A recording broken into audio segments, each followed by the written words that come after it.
Assalamualaikum warahmatullahi wabarakatuh. Selamat siang. Halo, saya Monang Jaya Ramadan, pimpinan proyek Permas Kalimantan Selatan.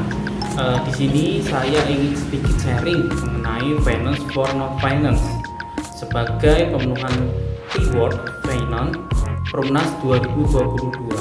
Nah, secara sederhana ini saya akan menjelaskan mengenai laporan keuangan.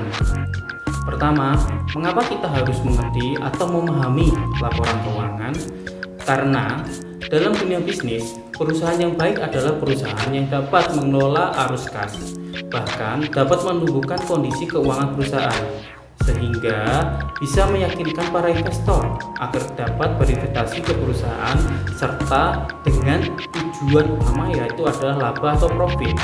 Singkat cerita, jika kita dalam sisi perusahaan, berarti kita dapat meyakinkan investor melalui laporan keuangan untuk berinvestasi dan menganalisa kondisi keuangan perusahaan agar dapat mengambil kebijakan dalam menjalankan atau menentukan arah dari perusahaan tersebut.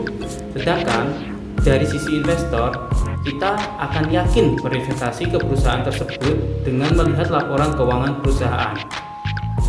Selanjutnya, dari laporan keuangan ada juga yaitu neraca atau posisi keuangan atau yang bisa disebut balance sheet. Yang kedua ada laba rugi atau yang bisa disebut income statement. Yang ketiga ada arus kas yaitu cash flow statement. Nah, ada juga satu penambahan tapi jarang dipakai yaitu adalah perubahan modal atau ekuitas. Mari kita bahas laporan keuangan yang pertama, yaitu yang pertama adalah neraca atau posisi keuangan atau yang disebut balance sheet. Neraca sendiri adalah merupakan kondisi keuangan dalam tanggal tertentu yang terdiri dari aset, hutang, dan modal ekuitas. Di sini aset yang dimaksud adalah aset lancar, tidak lancar. Berikut pula dengan hutang, ada hutang lancar yang masa waktunya kurang dari 1 tahun dan hutang jangka panjang dan dibandingkan dengan modal pasti. Lalu yang kedua ini adalah laba rugi atau income statement. Income statement ini dapat menggambarkan sebagai kinerja perusahaan karena meliputi parameter pendapatan dengan biaya-biaya pendapatan pokok dalam satu periode. Yang ketiga adalah arus kas atau cash flow statement, merupakan perubahan kas perusahaan dalam satu periode yang meliputi biaya operasional, biaya investasi, dan pendanaan perusahaan. Mungkin itu adalah 3 kategori laporan keuangan. Selanjutnya, mari kita bahas penjelasan sederhana mengenai analisa keuangan.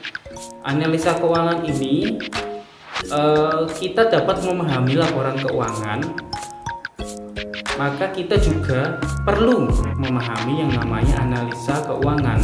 Analisa keuangan bertujuan untuk melakukan review laporan keuangan pada saat ini dan memproyeksikan laporan keuangan secara mendatang atau kita sebut namanya forecasting, agar perusahaan dapat mengambil strategi dalam menjalankan perusahaan saat ini maupun prospek perusahaan di masa mendatang.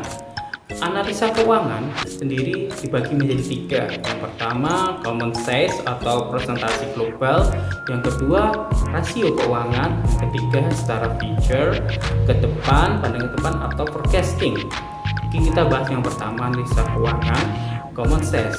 Analisa ini merupakan analisa presentasi global di dalam laporan keuangan yang bersifat vertikal, yaitu membandingkan antara pos keuangan sehingga mengetahui berapa presentasi tiap pos. Dan horizontal sendiri ada membandingkan tiap periode di laporan keuangan. Yang kedua, ini adalah rasio keuangan. Analisa ini membandingkan antara pos tertentu untuk mendapatkan rasio keuangan sehingga dapat mengukur elektabilitas perusahaan.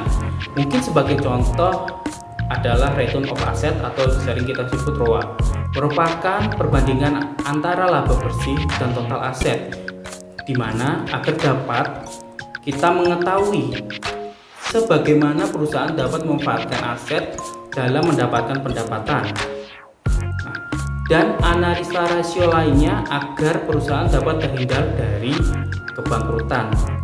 Selanjutnya, untuk analisa rasio keuangan ini juga bertujuan untuk mengetahui bond rating, di mana bertujuan untuk menentukan rating dalam perutangan. Mungkin kategori bisa triple A, triple B, double B+, atau triple C+.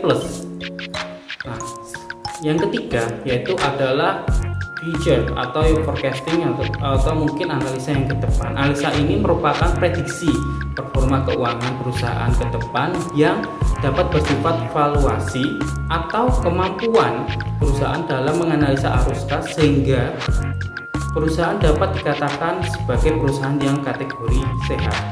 Untuk penjelasan dari saya, mungkin kalau ada salah-salah saya mohon maaf. Terima kasih dan sampai jumpa.